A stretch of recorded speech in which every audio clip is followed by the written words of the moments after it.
गुरुग्राम समेत हरियाणा की तमाम बड़ी खबरों को देखने के लिए हमारे YouTube चैनल को सब्सक्राइब करें और बेल आइकन को दबाना बिल्कुल ना भूलें, जिससे हर अपडेट आप तक पहुंचे सबसे पहले।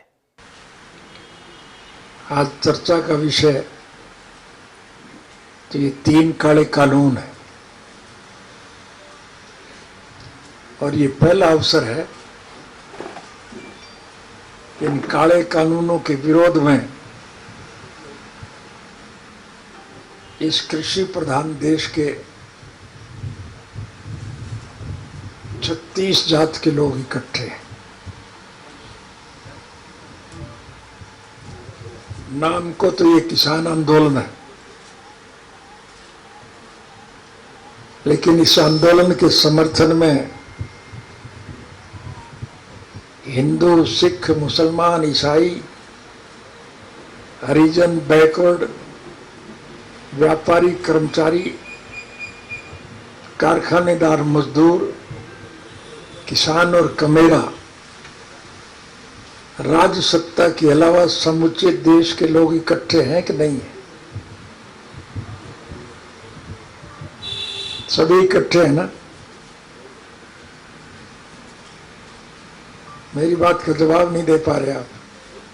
पहले आप कर लो बात, क्योंकि क्वेश्चन आंसर तो बाद में करेंगे। मैं आप तो सारे घूम के आए, सारे आपने देखा है कि जिस मकसद के लिए आज हम इकट्ठे हुए हैं, मैं उसी की चर्चा कर रहा हूं और यही प्रश्न आपसे पूछ रहा हूं कि इन कानूनों के विरोध में आज सभी जाति के लोग इकट्ठे हैं कि नहीं है? तो लोग जब इकट्ठे हैं तो सरकार को मजबूर होकर के प्रजातांत्रिक प्रणाली में जनता की आवाज को मानना पड़ता है कि नहीं पड़ता है?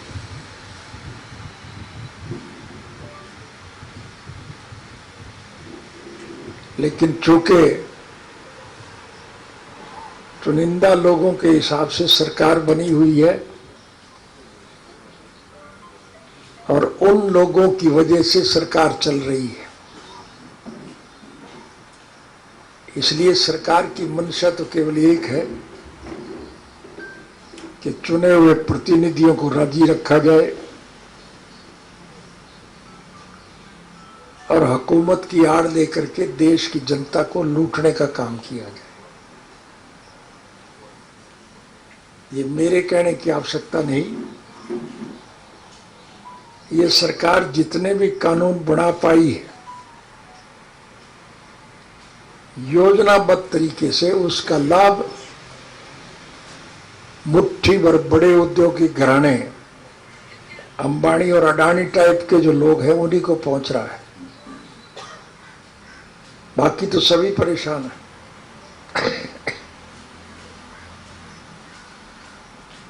देश तो हमारा ये कृषि प्रधान देश है और इस देश की सारी अर्थव्यवस्था केवल खेती पर टिकी है। किसान खुशहाल है तो देश मालामाल है, और अगर किसान की हालत दयनीय है तो देश का बुरा हाल। आज प्रभु की कृपा से फसल तो बहुत अच्छी है, लेकिन किसान का उत्पादन कोई खरीद नहीं रहा है। सरकार की तरफ से उत्पादनों के जो मूल्य निर्धारित किए जा रहे हैं उस मूल्य पर सरकार नहीं खरीद रही है, और अगर किसी का कोई थोड़ा बहुत खरीद लिया जाए तो उसकी पेमेंट नहीं हो रही है। मंडियां अनाज से भरी पड़ी है, लोग अपना उत्पादन मंडियों से वापस घरों को लेके जा रहे हैं और जरूरियात जिंदगी की चीजों के दाम निरंतर बढ़ते जा रहे हैं।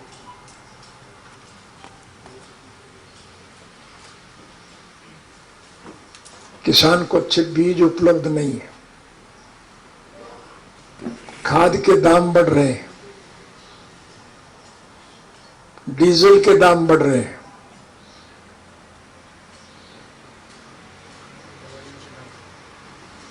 कीड़े मार दवाओं के दाम बढ़ रहे हैं।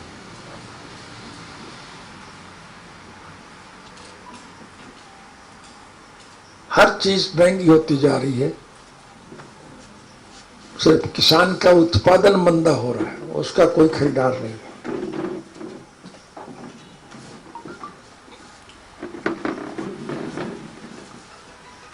इतना बड़ा आंदोलन होने के बावजूद भी सरकार के कानों पर अब तक जू तक नहीं रेंग पाई है।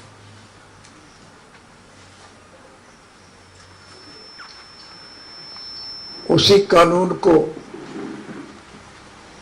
जनहित में बता करके उल्टे सीधे बयान दिए जा रहे हैं।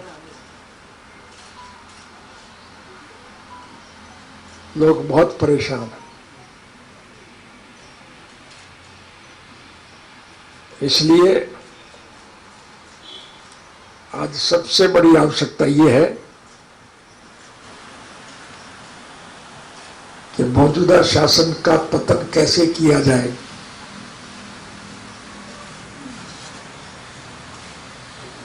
इसके लिए हमारा प्रयास ये होगा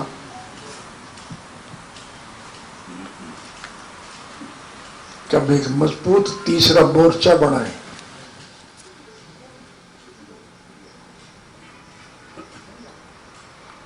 और उस मोर्चे के माध्यम से सरकार को मजबूर कर दें कि सत्ता में बने हुए लोग इनको छोड़ के चले जाएं। सरकार जब अल्पमत में होगी तो फिर मिड टर्म पोल होंगे कि नहीं होंगे, और मध्यावधि चुनाव जब होंगे तो जो माहौल आज देश में व्यापक है, जनता इनको सबक सिखाने का काम करेगी।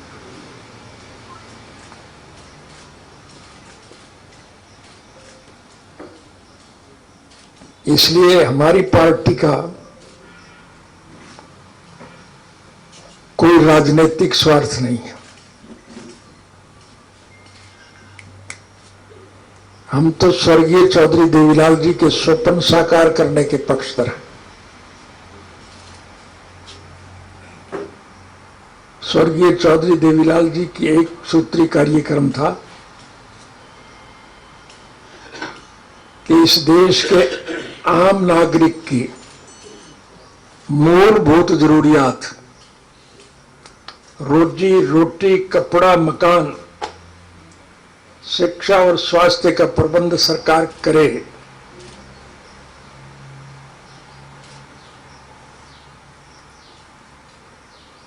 इस बात को मनवाने के लिए स्वर्गीय चौधरी देवीलाल जी ने सारी उम्र संघर्ष किया। ये इंडियन नेशनल लोकदल रूपी पौधा उनकी देन है और हम उनके नक्शे कदम पर चलते हुए उनके स्वप्न को साकार करने के पक्षधर हैं।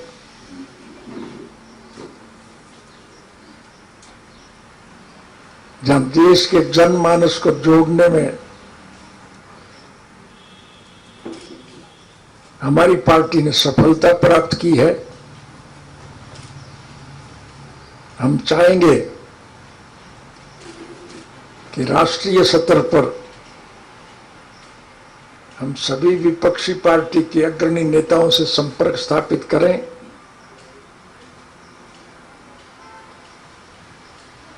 और एक मजबूत तीसरे मोर्चे का गठन करें।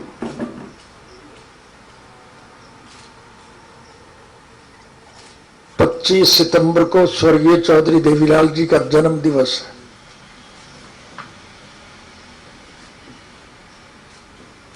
मैं उस जन्म दिवस से पहले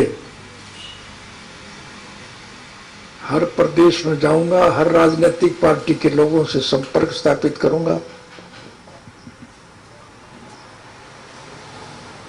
और मेरा प्रयास यही होगा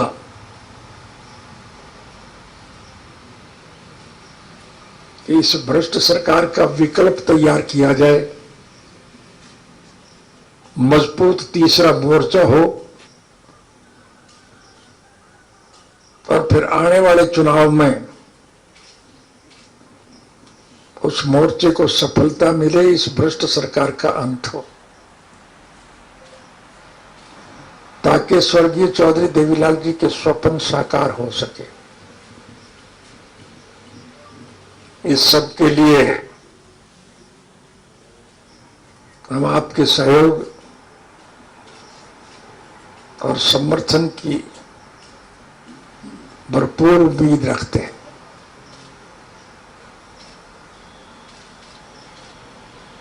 इस मामले में आप सभी हमारा साथ दें, इसीलिए आप सबको निमंत्रण देकर के आज बुलाया। आप आए, मैं आपका हार्दिक स्वागत करता हूं और ये उम्मीद रखता हूं कि आपकी कलम के माध्यम से देश की राजनीति में एक नया बदलाव आएगा, कि मेरे इस देश के राजभाग के मालिक होंगे।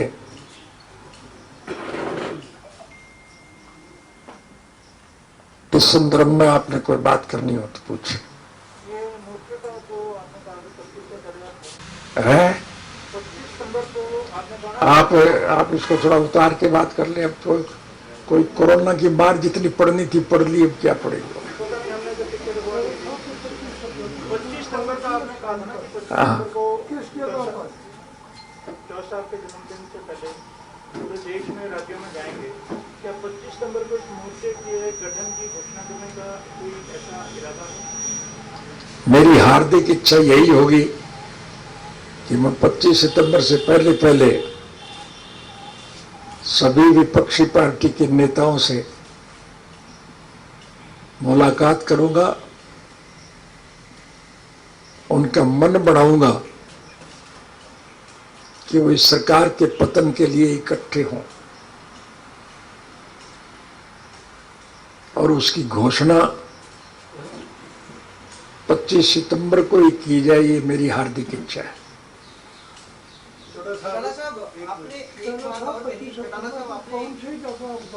एक सेकंड एक आदमी बात करे तो जरा उसका जवाब देने में मजा आएगा।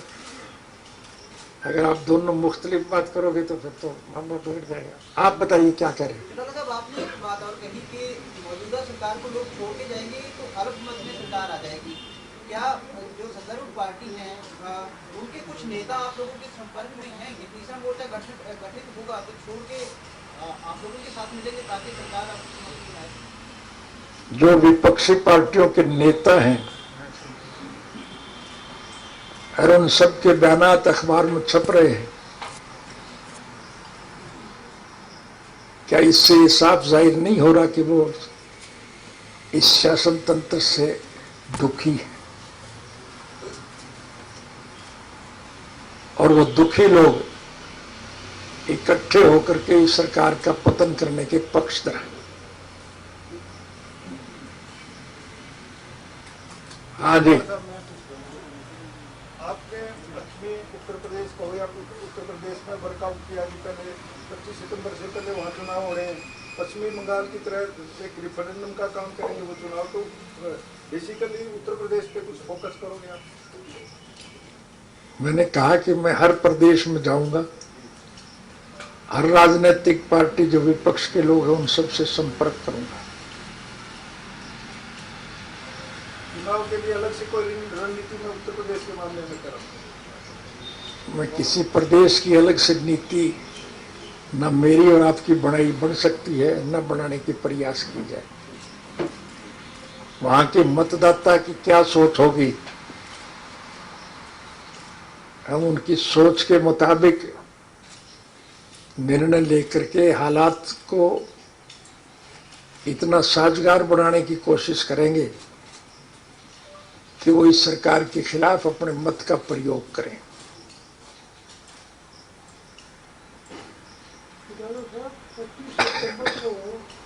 कौन सी जगह पर किस स्थान पर चौधरी देवीलाल की जो बस्ती बनाई गई? ये अभी तक हमारी पार्टी डिसाइड नहीं कर पाई है।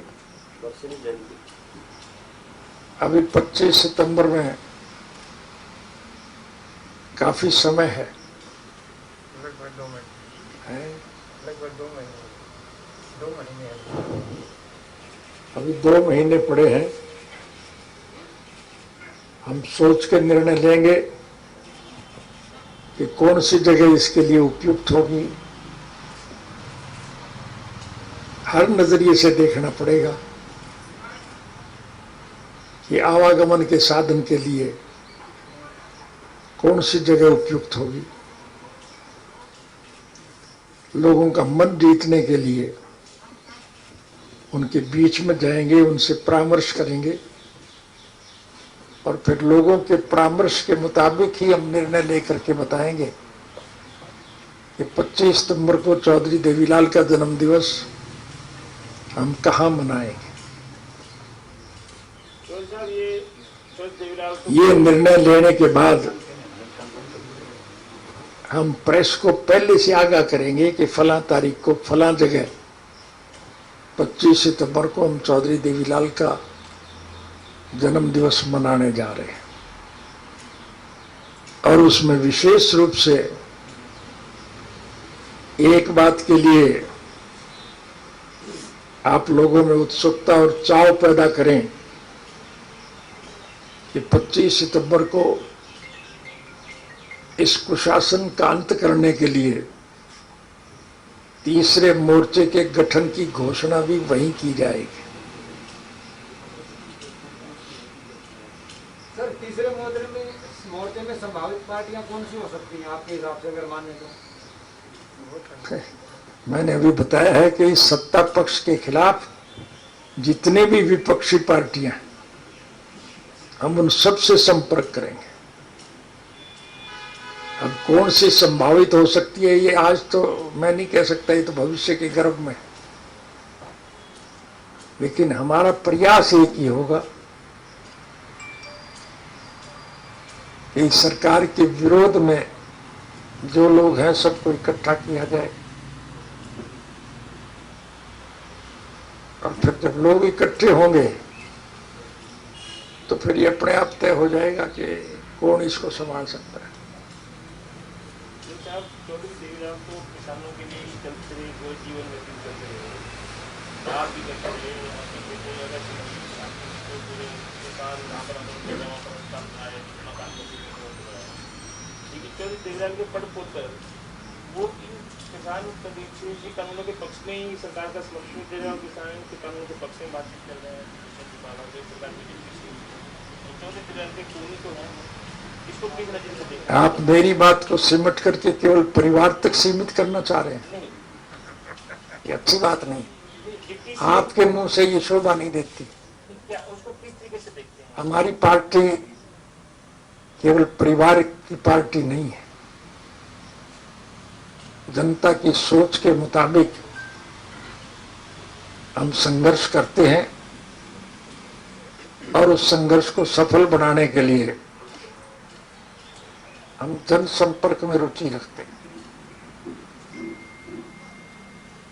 चौधरी साहब, आप पिछले दिनों किसानों के बीच जा रहे हो, लगातार गाजीपुर भी गए, तो जींद खटखड़ा भी गए थे। वहाँ किसी एक सतपाल नाम के असामाजिक आदमी ने आपके साथ कुछ गलत व्यवहार करने की कोशिश की, तो क्या स्थिति है सर? आप पे आरोप भी लगाए, उन्होंने वास्तव में हुआ क्या था सर? इस देश में हर ख्याल के लोग अपनी अपनी सोच के मुताबिक लोग निर्णय लेते। मैं जेल से रिहा होने के बाद सबसे पहले उन लोगों को बधाई देने गया जिन्होंने इस संघर्ष में इकट्ठे होकर के 36 जात के लोगों को शामिल किया। अब हमारा काम यह है कि हमारे देश की उस नीति को हम सफलतम बनाएं,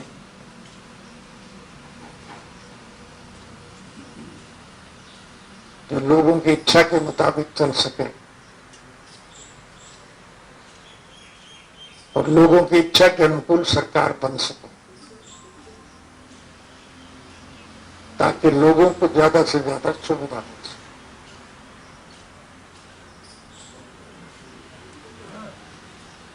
जो किसान आंदोलन का जो गढ़ है वो हरियाणा बना हुआ है, डिग्री बॉर्डर हो गया, शुरू बॉर्डर हो गया, उनसे आप देगी और आपने देखा हो कि वहाँ पर खाली किसान वर्ग की जो बात कर रहे थे उससे भी जाति की बात कर रहे थे, जागरूक और हरियाणा की सरकार जो कि बीजेपी की गठबंधन सरकार है, ये बार बार होम मिनिस्टर के पास चीफ मिनिस्टर जाते हैं और किसान आंदोलन के बारे में कहीं पर कुछ बोलते हैं, कहीं पर उनको किसान ही नहीं बोलते, कहते हैं कि पक्षी दल है, राजनीति कर रहे हैं, किसान नहीं है, कोई एक नेता मवादी बोल देते हैं। तो इसका क्या, इस सारी सरकार जो इसको, क्योंकि हरियाणा के बीच में ये आंदोलन चल रहा है पूरे देश का, इसको किस तरीके से देखते हैं सरकार की कार्यक्रम? हमारे यहाँ एक कहावत है, वो कहने में बुरी भी लगती है, लेकिन असलियत में मेरी कहावत ठीक है कि सारी रात रोई एक मरे और वो भी पड़ोसी। जो प्रश्न आप पूछ रहे हैं वो तो सारी मैंने डिटेल में बता दी। माइक तो ठीक है, मैं तो इसके बिना ही काम चला दूंगा, लेकिन आपकी सोच ठीक नहीं है। आप बताओ कैसे आप किस तरीके से सरकार की कार्य प्रणाली को ठीक मान लें, जैसे किसान आंदोलन को देख लीजिए। फिर वही बात, फिर वहीं पे आ गया। क्या मैं सरकार की कार्य प्रणाली को ठीक मानने के लिए आपके द्वारा लोगों को मैसेज देना चाहूंगा? क्या मानते हैं? हम इस सरकार को अत्यंत भ्रष्ट और करप्ट मानते हैं, जिसने समूचे राष्ट्र के हर वर्ग के, हर जाति के लोगों को बेकार और बेरोजगार कर दिया। आज देश की अर्थव्यवस्था चरमरा चुकी है। पूरे देश का विवरण तो आपके पास है, मुझे बताने की आवश्यकता नहीं, लेकिन 2005 में जब हमारी सरकार का पतन हुआ था, लगभग 2000 करोड़ रुपए हम सरकार के खजाने में छोड़ के गए थे। और आज हरियाणा प्रदेश की सरकार के सर पर लगभग 2.5 लाख करोड़ का कर्जा है। सरकारी कर्मचारियों को तनख्वाह देने के लिए हर महीने इनको कर्ज लेना पड़ता है।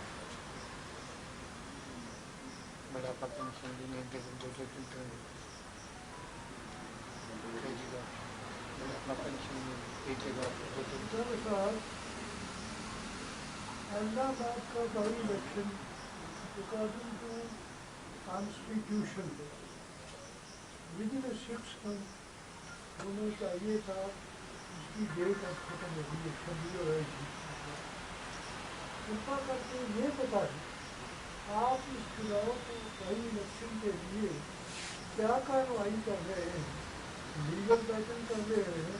बाई इलेक्शन होगा भी कि नहीं होगा? सरकार नहीं चाहती होगी, लग रहा है जो है, आप क्या कर रहे हैं? असलियत तो ये है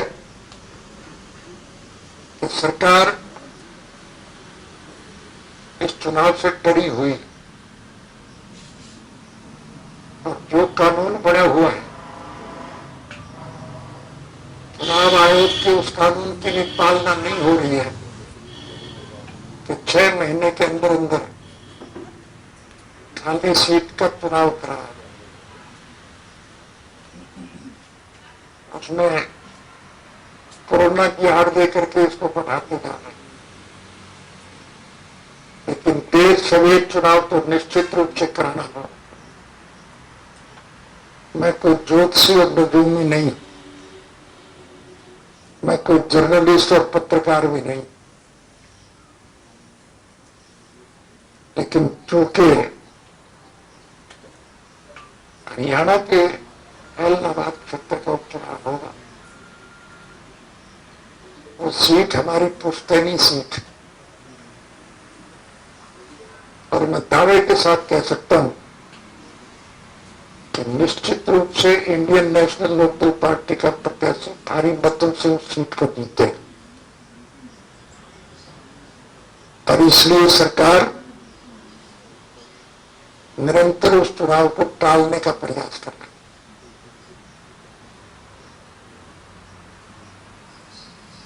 पार्टी अहमदाबाद का बाई इलेक्शन लड़ेगी और लड़ेगी में कौन सा कैंडिडेट मैदान में होगा? चुनाव जब घोषित होंगे तो निश्चित रूप से इंडियन नेशनल लोकदल पार्टी का प्रत्याशी उस चुनाव में उतरेगा। कौन सा कैंडिडेट होगा सर? ये फैसला करना ना आपके इख्तियार में है, ना मेरे इख्तियार में। ये तो मेरी पार्टी तय करेगी कि वो किसको चुनाव लड़ाए। 2019 का जब विधानसभा चुनाव हुआ था तो एक पार्टी पैदा हुई थी, जननायक जनता पार्टी। भाजपा के खिलाफ उसने चुनाव लड़ा था और वही सरकार में भागीदार हो गई। तो उस डिसीजन को आप कैसे देखते हो? उसके हर व्यक्ति की अपनी सोच होती है, उसका अपना डिसीजन होता है। अब उन लोगों ने क्या सोच के नई पार्टी बनाई, कौन उसमें शामिल हुए, आज उनमें भगदड़ मची हुई और उस पार्टी के लोग पार्टी को छोड़कर, बीजेपी के लोग भी पार्टी को छोड़ रहे, कांग्रेस पार्टी के लोग भी पार्टी को छोड़ रहे। राजनीति में उतार चढ़ाव तो आते रहते,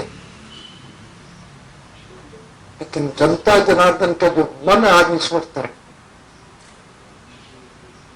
वह आप मेरी बात से सहमत होंगे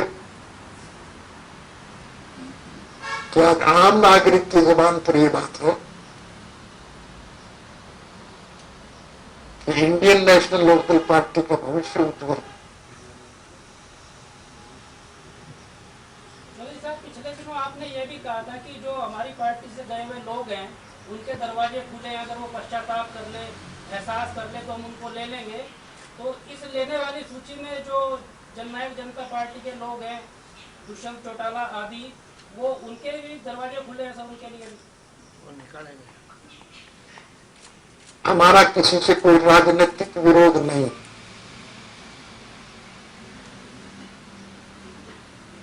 जो हमारी पार्टी की नीतियों से सहमत होगा और वो अगर हमारी सोच के मुताबिक इस संगठन को मजबूत बनाने के लिए हमारा साथ देगा, हम उसका स्वागत करें। चौधरी साहब, एक सवाल हो रहा है बस इसी से जुड़ा हुआ कि दुष्यंत चौटाला ये कहते हैं कि हमारे परदादा देवीलाल जी और ओम प्रकाश चौटाला जी अक्सर भाजपा से गठबंधन करते रहे हैं, तो हमने क्या कर दिया, हमने कर दिया, इसमें क्या बुराई हो? अब आप बार बार उसी बात को फिर दोहरा रहे हो और मुझे आखिर में जाकर के आपकी बात को एक ही बात में समाप्त करूंगा कि जो दुष्यंत चौटाला चौधरी देवीलाल को दादा मानने की बजाय गौतम को दादा मानता था, आज वो गौतम भी उनको छोड़ के चला गया। अब इसके बाद भी आपको फिर दुष्यंत आपके दिमाग में बैठ गया तो मैं कैसे निकालूंगा? अपने दिमाग पे थोड़ा सा ठीक करो। आप प्रेस के लोग हैं, आपकी बात को सारे देश के लोग बारीकी से देखते हैं, तो आपकी मानसिकता छोटी नहीं होनी चाहिए, विशाल मानसिकता होनी चाहिए।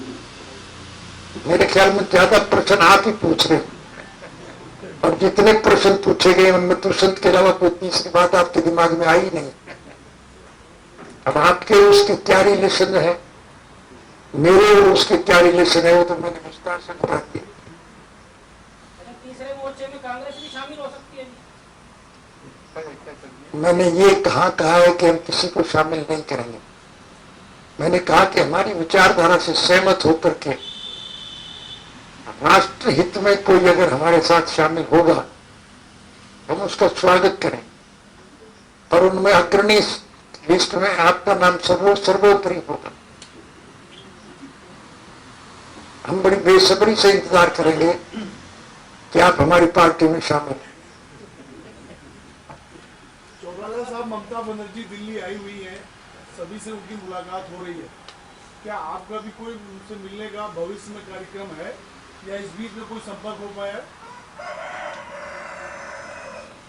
वैसे तो आज की विषय का ये चर्चा नहीं है, लेकिन बिहार के मुख्यमंत्री नीतीश कुमार जी का मेरे पास टेलीफोन आया था, और वो 1 तारीख को मेरे निवास पर मेरे साथ भोजन करेंगे। जो दो राजनीतिक लोग अगर आपस में मिलकर के बैठेंगे तो फिर राजनीतिक चर्चा होगी। इसके लिए मैं आपको भी निमंत्रण दे रहा हूं कि 1 तारीख को आप भी लंच पर आ जाइए। बजाय प्रश्न पूछने के आप अपने देख लेना क्या है।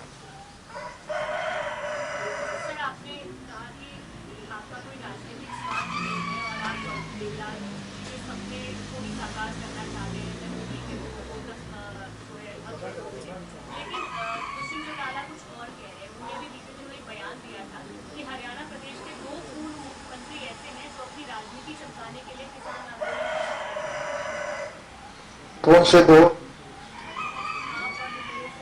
हाँ? बस वही है उसके निगाह, गौतम गंभीर नहीं है उसके निगाह।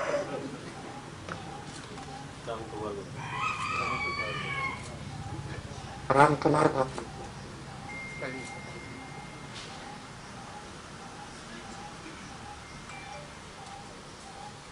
अभी तो नीतीश जी आएंगे, आपके पास तो आपने अन्य राज्यों में जाना है, जो जिनसे फोन में बात करेंगे, कोई यहाँ आएगा, कोई आप उनके पास चले जाएंगे।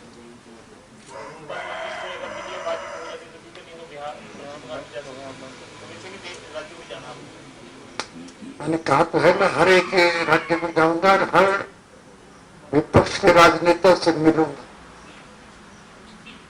आपकी जानकारी के लिए मैं बता दूं कि ममता बनर्जी से मेरे बहुत अच्छे संबंध, पारिवारिक संबंध। हम एक दूसरे के दुख दर्द